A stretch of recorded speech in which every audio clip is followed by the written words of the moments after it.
Sudanes, kumaha kabarna? Damang sadena dengan saya si Otong kembali lagi di channel Ningali Film. Pada episode kali ini kita akan melanjutkan alur cerita dari film yang rilis pada tahun 2025 untuk bagian yang ke-8. Dan tidak usah berlama-lama lagi, mari kita mulai ceritanya.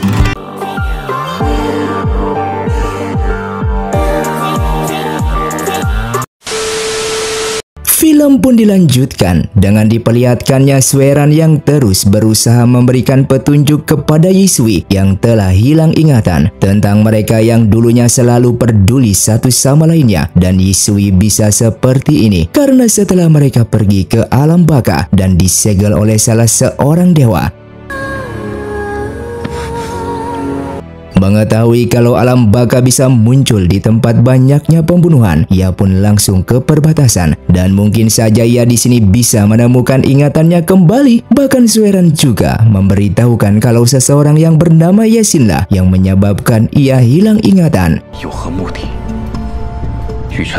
Lalu ia juga pergi ke istana ayahnya yaitu Raja Ping yang terlihat kotor dan kumuh dikarenakan setelah Raja Zong naik tahta 19 tahun yang lalu, Raja Ping beserta seluruh keluarganya diusir dari kerajaan dan diasingkan di perbatasan.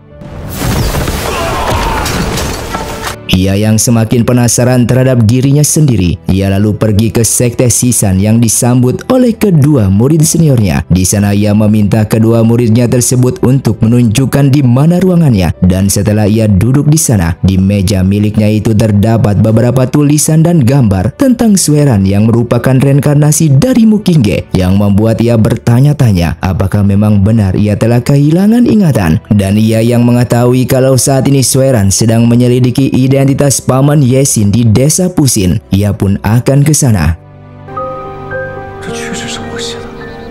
Sedangkan di sisi lain, Wei Jiu bersama pasukannya telah sampai di depan Gunung Qian yang telah tersegel selama ratusan tahun, yang di dalamnya terdapat sebuah sekte Suantian, sekte terlarang yang memiliki beberapa kitab teknik iblis. Bahkan jasad Raja Iblis pun berada di sana. Ternyata Wei Jiu ingin mendapatkan sumber spiritual iblis supaya pedang api ganasnya bisa dicuci, karena hanya pedang tersebutlah yang bisa menghancurkan segel di Gunung Qian ini. Ia yang sebelumnya telah berhasil mencuci pedangnya dengan menggunakan sedikit kekuatan spiritual iblis, ia pun langsung menggunakan kekuatan pedang tersebut dan segel itu pun berhasil dihancurkan sehingga sekte Suantian menjadi miliknya.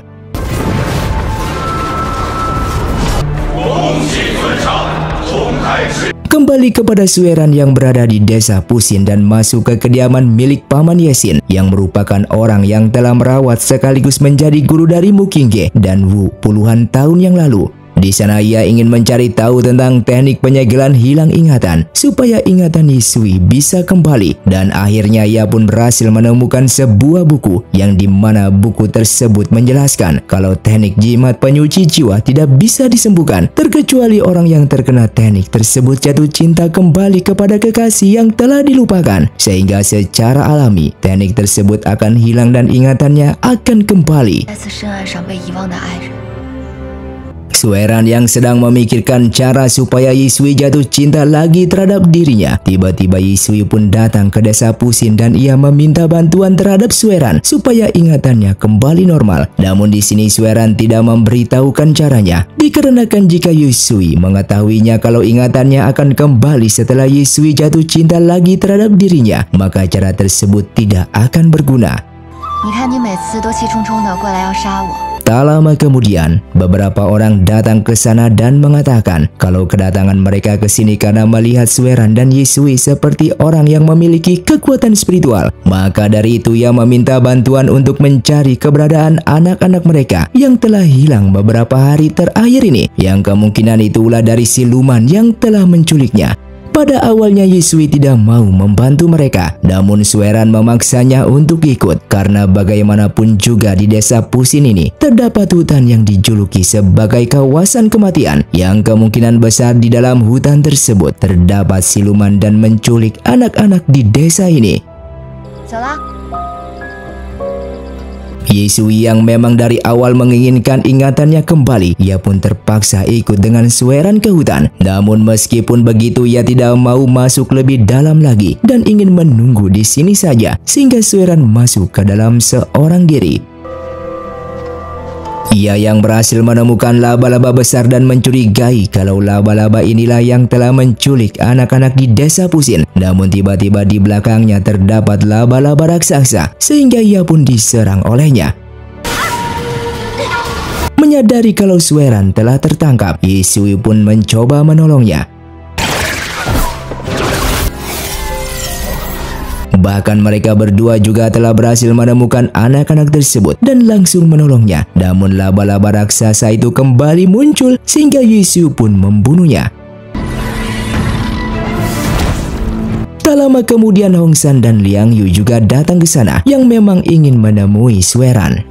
Yesui lalu mengambil sebuah pil dari tubuh laba-laba tersebut dan ternyata itu merupakan obat iblis dari alam baka. Namun anehnya kenapa pil ini berada di alam manusia dan memasuki tubuh hewan yang membuat hewan tersebut menjadi siluman.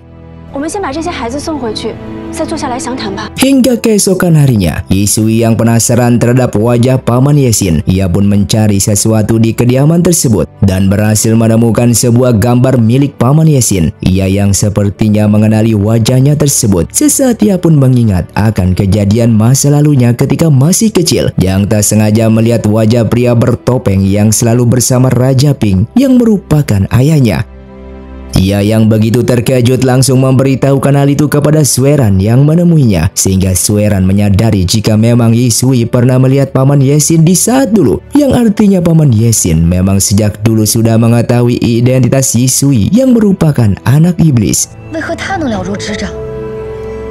Di sisi lain, terlihat Paman Yesin yang mengingat akan kejadian masa lalunya ketika ia sudah menjadi seorang dewa. Ia yang kembali masuk ke alam manusia setelah menggunakan teknik berpura-pura mati dan berhasil menipu para dewa demi mencari anak iblis dan sumber spiritual iblis di alam manusia ini. Maka dari itu di saat dulu ia menghadap kepada Raja Ping yang merupakan ayahnya Yesui dengan membohonginya kalau ia bisa membantu sang raja untuk mendapatkan kekuasaan. Namun dengan syarat Raja Ping harus mendapatkan anak iblis yang merupakan putranya yang tak lain adalah Yesui. Dengan setetes sumber spiritual yang ia dapat dari Sekte Suantian dan berhasil memasukkan ke dalam tubuh anak iblis, maka sumber spiritual pun akan ikut masuk ke dalam tubuh anak iblis tersebut. Namun di saat ia ingin mengambil dari tangan Mukingye, ia justru kalah dan tersegel di alam baka.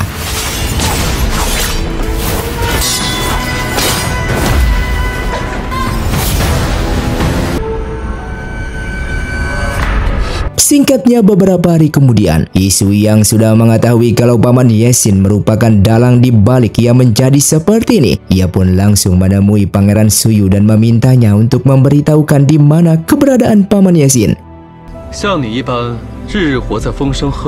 Dan tiba-tiba Paman Yesin pun datang, sehingga pertarungan pun terjadi.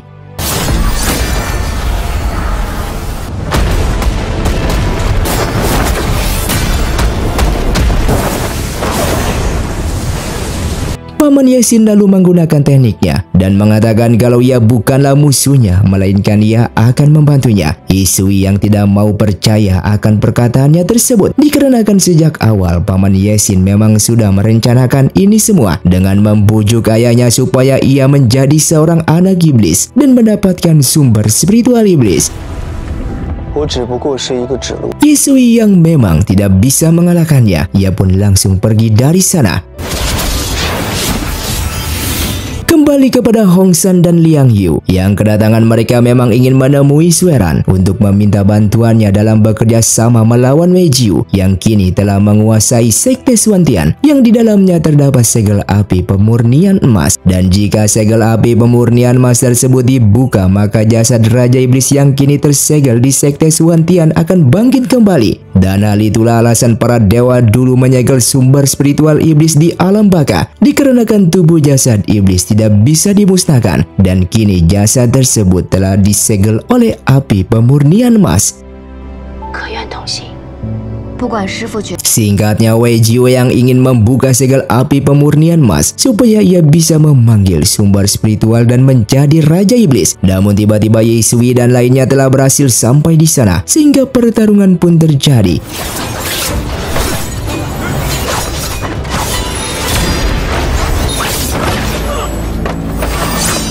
Paman Yesin yang telah merencanakan ini semua supaya Ye Sui datang ke tempat ini yang merupakan anak iblis dan menjadi Raja Iblis selanjutnya. Lalu Paman Yesin langsung mengambil api pemurnian emas tersebut. Tubuh Raja Iblis yang bangkit lalu masuk ke dalam tubuhnya Ye Sui sehingga kini tubuhnya Ye Sui telah dikendalikan oleh Raja Iblis.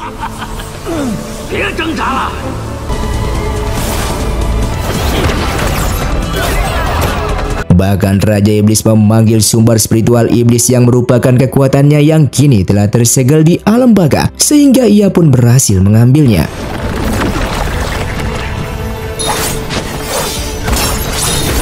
Raja Iblis yang ingin membunuh Sueran namun itu tidak berhasil, dikarenakan jiwanya Ye Sui masih bisa mengontrol tubuhnya sendiri. Raja Iblis yang sedang bermeditasi supaya tubuhnya Ye Sui bisa dikendalikan. Hingga pada akhirnya Raja Iblis pun berhasil mengendalikan tubuh ini. Kemudian ia pun pergi menemui Paman Yesin yang merupakan seorang dewa bernama Duan Tian yang dulu pernah membunuh dan menyegel dirinya. Namun setelah bertarung, Paman Yesin sangat kecewa terhadap Raja Iblis dikarenakan kini kekuatannya sangatlah lemah dan tidak seperti dulu lagi. Raja Iblis yang begitu marah dan ingin bertarung kembali, namun Paman Yesin menghentikannya dikarenakan Raja Iblis bisa bangkit itu merupakan rencananya supaya Raja Iblis bisa membangkitkan menara Sang Qianji, yang membuat Raja Iblis begitu terkejut dikarenakan ratusan tahun yang lalu Paman Yesin lah yang telah membunuh dan menyegel dirinya. Namun kenapa kali ini Paman Yesin justru ingin membantunya? Paman Yesin lalu menjelaskan kalau ia sangat menyesal menjadi seorang dewa dan kini ia ingin menjadi manusia kembali dengan membangkitkan istri dan kedua anak perempuannya dengan membuka menara San Qianji. Dan tak jauh dari sana, Pangeran Suyu mendengar semua pembicaraan mereka berdua. Pangeran Suyu yang mengetahui rencana Paman Yesin, ia pun begitu marah kepadanya karena selama ini Paman Yesin sudah menjadikan ia sebagai alat. Kemudian Paman Yesin memberikan sebuah pedang kepada Pangeran Suyu dikarenakan mulai saat ini ia tidak bisa membantunya lagi supaya Pangeran Suyu memiliki umur yang panjang.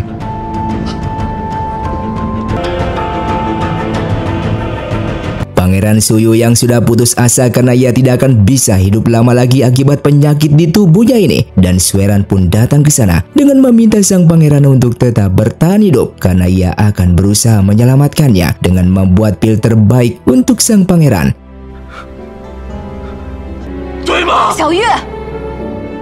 Kembali kepada Raja Iblis yang akan menghancurkan kitab langit supaya ia bisa membuka menara San Qianji. Namun ternyata di sana juga terdapat Sueran yang sudah mengetahui rencananya.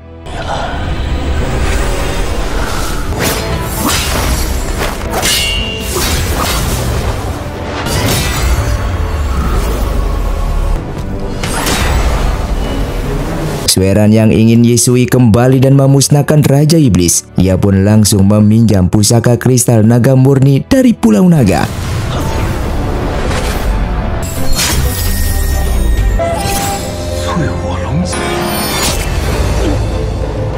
Singkatnya, Sueran yang berhasil mengusir Raja Iblis dari tubuhnya Ye Sui, dan kini Ye Sui yang terluka parah membutuhkan beberapa hari supaya lukanya cepat sembuh.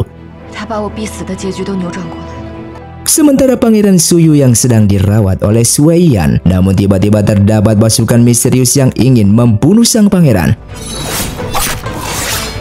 Dan ternyata itu merupakan pangeran ketiga yang ingin membunuhnya. Demi Pangeran Suyu bisa selamat dari ancaman politik kerajaan, Sui Yan lalu membawanya ke sebuah desa yang jauh dari ibu kota. Walaupun Pangeran Suyu begitu marah kepadanya karena telah menculik dan membawanya ke sini, namun meskipun begitu, ini semua demi keselamatan sang pangeran. Singkatnya, Yisui yang sudah sadar dan ingatannya pun telah kembali, yang membuat Sueran begitu bahagia.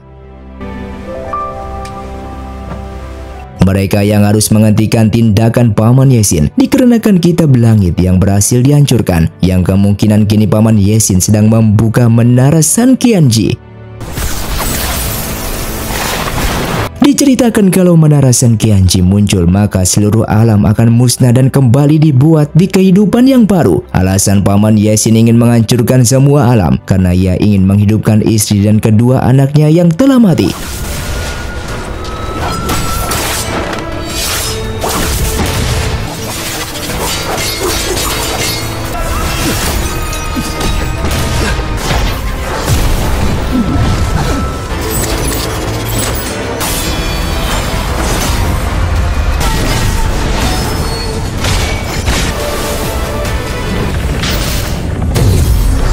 Paman Yesin yang hampir berhasil, namun tiba-tiba ia diserang dan ternyata itu adalah Dewi Naga.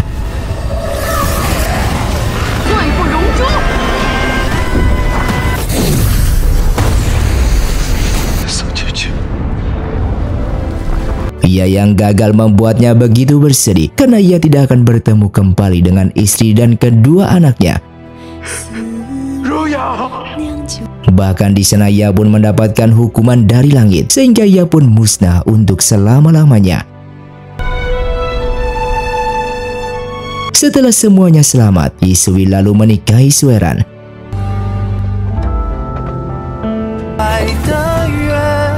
Dan singkatnya, setelah beberapa tahun kemudian, mereka yang bahagia lalu memiliki 3 orang anak.